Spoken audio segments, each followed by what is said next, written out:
the first musical person that we're investigating in terms of the Great Souls Great Prayer series. And we have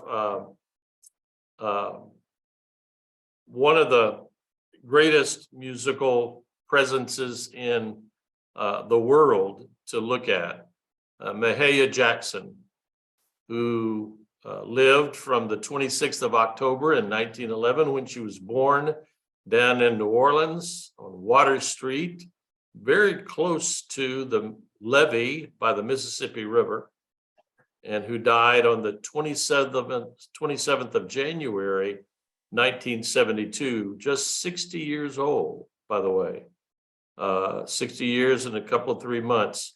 And we'll talk about a malady that plagued her during her performing years in particular, and that she had to wrestle with most of her adult life. But she's an extraordinary personality. She's an extraordinary person, and she is magnificent with regard to faith and the proclamation of faith and living out her spirituality in terms of music. Let's do a quick journey through the facts and figures of her life, and I think you will be extraordinarily impressed, or deeply impressed. She's born in a shack, as I was saying, in Water Street in New Orleans, overlooking the Mississippi River. She's the third of 6 children to John and Charity Jackson, and she suffers from I don't know how to say this, genu varnum, bowed legs. I mean, she severely bowed legs. She also had a weakness in her eyes, and but that disappeared after a while, and her legs straightened out after a while too. By age 5, she is singing on Sundays for her father's church, the Plymouth Rock Baptist Church. Her mother dies in 1916, and she goes to live with her namesake aunt, Mahalia. It's not Mahalia. Mahalia's name added the I. Mahalia Clark Paul, or Aunt Duke. And Aunt Duke was a very strict disciplinarian, and she was not one to shirk from using the strap to impose her will upon the children under her charge. At age 10, she makes her confession of faith at Mount Mahalia Baptist Church. She's baptized in the Mississippi River, and she begins to work during her teenage years as a maid and laundress, but she dreams of being a nurse. I believe that she dropped out of school when she's 11 and a half and goes to work to help out. And she always, though, wanted to go back to school, and that caused her to be inspired to go to Chicago with another aunt and to work as a domestic in 1927 and thereafter. And she went to her aunt's church, and she just kind of spontaneously sang in response to the message, and the whole church was quiet. And they said, "What's wrong with you?" And she thought, well, I've got the Spirit of the Lord. And she had grown up in the Baptist church, but down in Louisiana, Aunt Duke's house was situated right next door to a Pentecostal church. And she stood outside that church, and she'd hear the vociferous singing, the great rhythms of the Pentecostal musical style. And she loved it. She loved the emotive power of it. And she incorporated that into her singing, but these people at her aunt's church in Chicago were having none of that. And she was not welcome back. Well, she made her way very near down to the Greater Salem Baptist Church. And she sang "Hand Me Down My Silver Trumpet, Gabriel," kind of spontaneously, nobody inviting her to. And they heard, and they immediately asked her to join the choir. And she was also asked to join this special gospel singers group called the Prince Johnson Singers there at that church. And she became, this is the beginning of her growth toward fame. In 1929, Tommy Dorsey came to that church heard her sing, and he would immediately attach to her, and they would begin working together. She had influences such as Bessie Smith and people like Ma Rainey and the like, that she captured some of their inflection, some of their passion, especially Bessie Smith's moaning, and that she would use that in her music. But she had a sense of rhythm, and that, I believe, is from her Pentecostal roots or Pentecostal influence. And Tommy Dorsey just loved it. They would go onto street corners, and he was trying to sell sheet music that he had composed, and she would sing, and he would hopefully take up the remunerations that would come from selling the music. In 1934, she had her first recording and got $25 for recording "God's Gonna Separate the Wheat from the Tares" and 3 other cuts. In 1936, she would marry Ike Hockenhull, and they would have a less than successful marriage. He was a gambler and a ne'er-do-well in many ways, and eventually, in 5 years later, they would divorce. In 38, she would record a song that served as her personal statement, "Move On Up a Little Higher." And also the next year, she opened a very popular beauty salon called Mahalia's Beauty Salon there in Chicago. She would cook in the back of the salon, and she loved to cook for people, and she loved people coming to visit. She was a very people-oriented person. After the divorce, she would begin touring extensively, and she toured so much, sometimes up to 200 gigs a year, that eventually she had to close down and sell her beauty salon. She records on the Apollo label, and these are in addition to the Decca records that didn't sell very well. She began to get some popularity. I don't know if I know you guys have a pipe organ there at First Christian Church in Independence, but the organ of choice and that's preferred in the Black church is a Hammond B3 organ, and this was just beginning to be used in gospel music in the 40s. And when she recorded "Move On Up a Little Higher" on the Apollo label, it really sold. And a very interesting person helped it sell in Chicago. Studs Terkel heard that recording. And by the way, for those of you who have moved beyond vinyl, don't know even what a CD is, and just download from the internet, there used to be records, and they were called LPs, long playing, or 78 records. Those of you who know about that, share with those who don't know about that older tradition. At any rate, Studs Terkel heard this music and played it on a radio show in Chicago, and it took off. Of the 2+ million copies that sold across the United States, it said that 50,000 of those copies sold in Chicago alone. In 1950, she performs at Carnegie Hall, and like she did in almost every venue, there's not one place I can find that she didn't do this. She told the ushers and the people that were holding the concert that she wouldn't abide any segregation of the audience. Everybody was God's child, and everybody could sit together. And they did that in Chicago, in Carnegie Hall in 1950. In 1952, she appears on Ed Sullivan's Toast of the Town, which was the predecessor show for the Ed Sullivan Show that it became known as in 1955. She would go on to appear several times for Ed Sullivan, and you can find many of those presentations and performances on YouTube.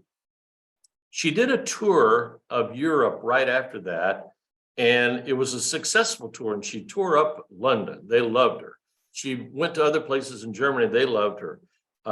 But she almost collapsed at one point, And she was discovered when she got back to the United States to have granulomas in her body. And these are cells, immune cells that collect in large amounts in various organs of your body, the lymph system and the lungs sometimes. In her, it was in her abdomen. And then it was discovered that she had sarcoidosis that would plague her for the rest of her life. In 1954, Didn't It Rain makes the hit parade, and she has her own Sunday night radio show. But inexplicably, even though it was very popular, they canceled it there in Chicago. And also in the 50s, she began to become acquainted with all the leaders in the Baptist convention. She would meet Martin Luther King. She would become the official singer, soloist for the National Baptist Convention that Dr. King was part of, and would sing at every one of their gatherings. She helped raise money for Dr. King when he was jailed in 1957. And this was notable. She would appeal to and help raise money for people that were put upon at Selma later on. In 1958, she triumphs at the Newport Jazz Festival and becoming kind of the official or unofficial ambassador of gospel music. Appears with Duke Ellington, as I said before. She appears in the movie Imitation of Life. She sings at a funeral in that movie and just pours out passion and her emotion. She'll sing at the inaugural ball. That's a typo there, Brent. I'll have to get that for you. That's 1961 at the inaugural ball for Dr. Kennedy, President Kennedy. And when in 1960, when Bobby and John Kennedy helped to get Dr. King liberated from the Albany, Georgia jail, this was a big switch in allegiances in Black America from being pretty much aligned with the Republican Party, the party of Lincoln. Lincoln, who wrote the Emancipation Proclamation and had opposed all the things that kept Black folk down, and was seen as an ultimate liberator, emancipator. But in the 60s, in 1960 especially, that turned the tide in the Black population in the United States, for the most part, not everybody, but many, toward the Democratic Party. She'll marry Sigmund Galloway. This will be her second marriage. He was a construction company person, ran a construction company, but he tried to manage her. He tried to dominate her, and eventually they would also divorce. He tried to divorce her in a way. This is an interesting story, I think. He was going to try to shame her and asked for a trial, and it backfired on him. He had treated her so badly that and had physically tried to harm her, that the judge awarded him no property, no money out of the divorce agreement. So in 1968, 63, excuse me, on the 28th of October, she would sing for Dr. King, as she did many, many times in the 60s. But this time was at the Washington Mall, right before he preached the I Have a Dream speech in DC. And I'll tell a story about that a little later on. She published her autobiography, Moving On Up, in 1966, then the divorce from Sigmund. Then she was just crestfallen about Dr. King's assassination and sang what was reputedly his favorite song, Precious Lord, Take My Hand, and at the funeral in Atlanta. In 1969, as I said, she participated in that Summer of Soul, the Harlem Cultural Festival, and tore everybody up there. They loved it. and loved what she did. She would, after this time, also not endorse any more political candidates, nor get really close with any political leader. You remember that Bobby Kennedy was assassinated. Martin Luther King was assassinated before him. And those deaths imprinted her with extreme sorrow. That's 1968. She will die of heart failure in 1972, so it's not too long after that. One wonders how those assassinations really impacted her. She tours again in 1970, but she will have some medical challenges along the way. And she'll give her last public performance in October of 1971 in Germany. After she dies, in Chicago at McCormick Place at the Erie Crown Theater, 6,000 mourners will attend her funeral. And then 60,000 will appear and pay final tribute in New Orleans a few days later. She's buried in the Providence Memorial Park Cemetery in Metairie, or as if you're from there, you say Metairie. If you're from Metairie, especially. The next year, the Mahalia Jackson Theater of the Performing Arts is established. She's inducted into the Gospel Hall of Fame in 78 and 1997. In the early influence category, she's inducted into the Rock and Roll Hall of Fame. So where do you start in terms of reading and listening to Mahalia, reading about and listening to Mahalia Jackson? Well, she wrote her autobiography, as I said, in 66, that moving up, but that's all the top line are books by or about her. There's two notable biographies, Just Mahalia Baby, and then Jesse Jackson, The Life of Mahalia Jackson, Queen of Gospel Singers, Make a Joyful Noise unto the Lord. And that's actually, the title is taken from a quote that we'll see later on in this presentation. There's a Mahalia Jackson reader, and then there's a 2018 assessment, Mahalia Jackson in the Black Gospel Field. All the CDs on the book, by the way, you can buy CD after CD after CD of Mahalia Jackson. You can get a 10 CD collection, which is the one in the lower left, Amazing Grace. The one I like is this Moving On Up, a little higher, the second from the left. That's the one I like. But the Queen of Gospel is good, and the Gospel Spirituals and Hymns is also good. Brent, I don't know if we have it on your screen, but on my screen, Mahalia's picture is being obscured right now by something. Is there something we can do about that? Okay, great. That's good. Thank you. Well, let's talk about her impact and legacy. Number one is her reach.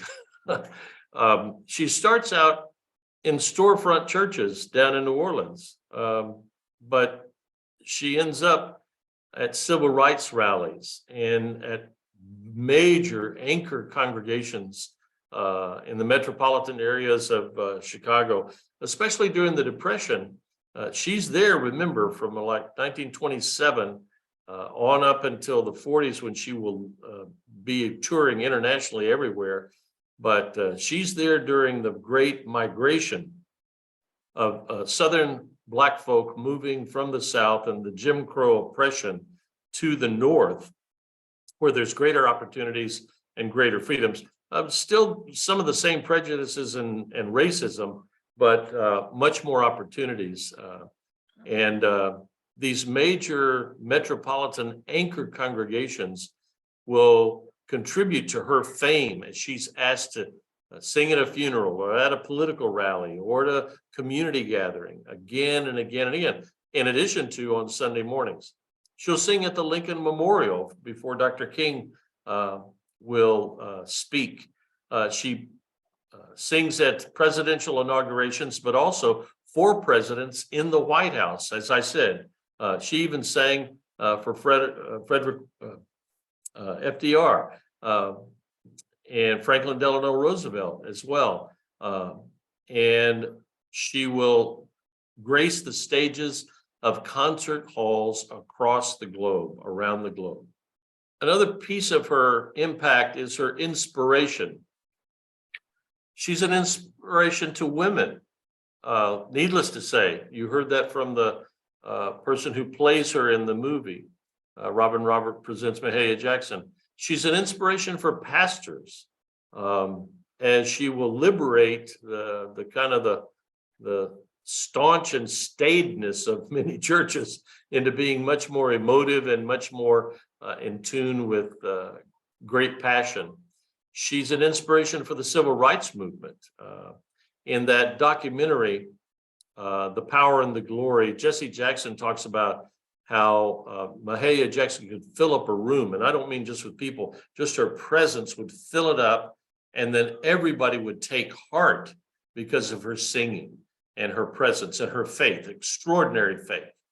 And then she's for gospel music enthusiasts, she's an inspiration, of course, for the musicians, for people who are fans of that kind of music.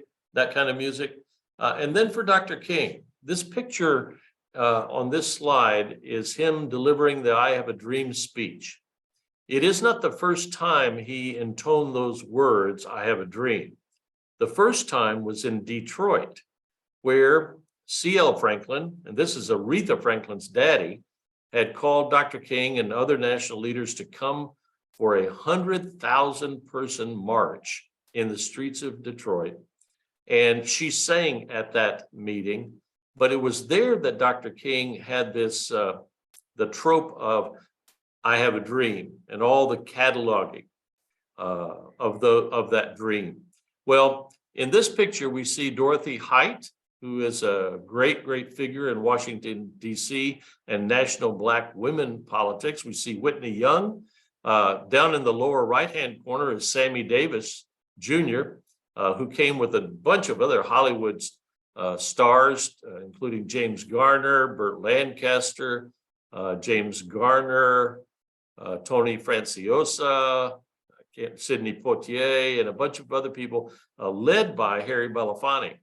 Well, anyway, you see Mahalia there with her hat on. She's got a big bouquet, floral corsage on her left side of her dress, and Dr. King is talking. Well, Dr. King in this speech was kind of losing the crowd. It was a little bit too academic. And Mahalia, and by the way, this speech was a canned speech up to a certain point. It was going to be a whole canned speech. It was distributed to the press. They had all the places where they could quote and get the quotes exactly right because they had the words. But Mahalia remembered this speech in Detroit that was done a few months earlier. And she said, as she felt him losing the crowd, she said, "Tell him about the dream, Martin. Tell him about the dream." And that interjection that prompted him to leave the script completely and probably drove Bayard Rustin, who had organized the whole march and was following along in the manuscript, probably caused him to go apoplectic. But nonetheless, he left that script and then did that whole piece for which the speech became rightly, deservedly famous, the I Have a Dream cataloging. But it was Mahalia Jackson who inspired Dr. King to say, "Tell him about the dream, Martin. Tell him about the dream." And he did. Next slide.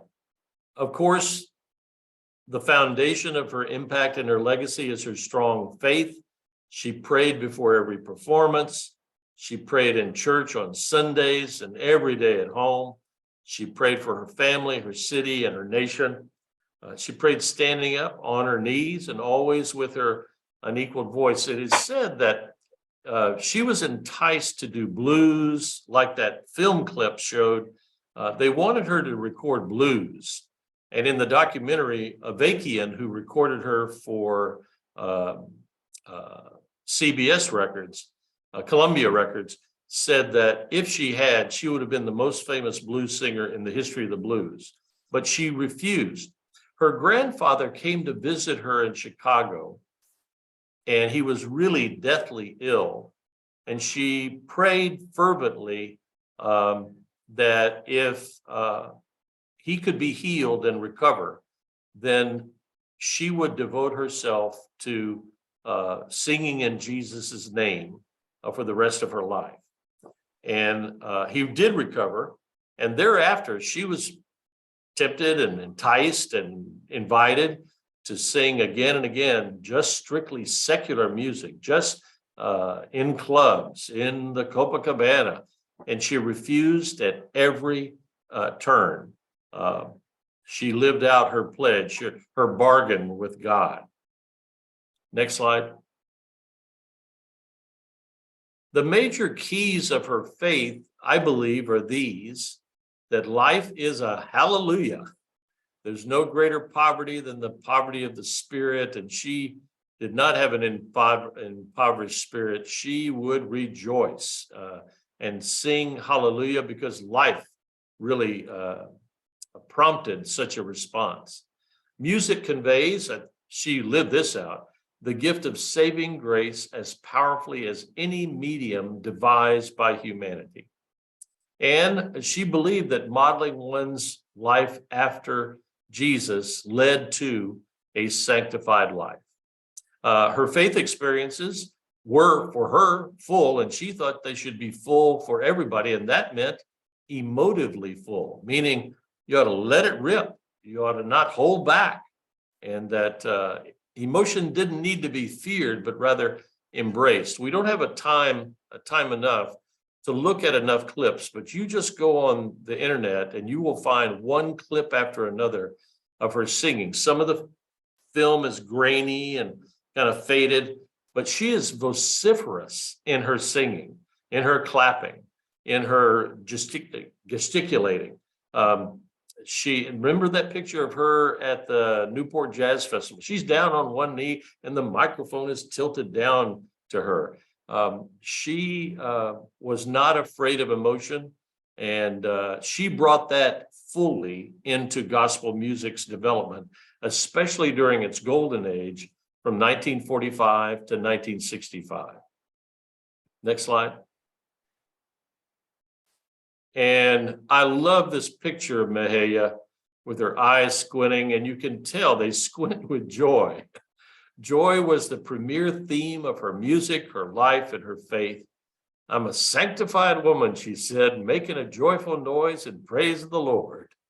And she would also say, the blues are fine for listening, but I would never sing them. I was saved. Remember David in the Bible, sing joyfully unto the Lord with a loud voice? I took his advice. And she said, I sing God's music because it makes me feel free.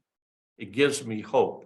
And when you think back on her life, of the overly strict Aunt Duke that she had to go live with after her mother died when she's 11, this very, very constraining life of limited possibilities because of the predicament of Black women particularly, but Black culture as a whole as well, until she could find freedom in the church, in music, and in her giving her gift to praising the Lord.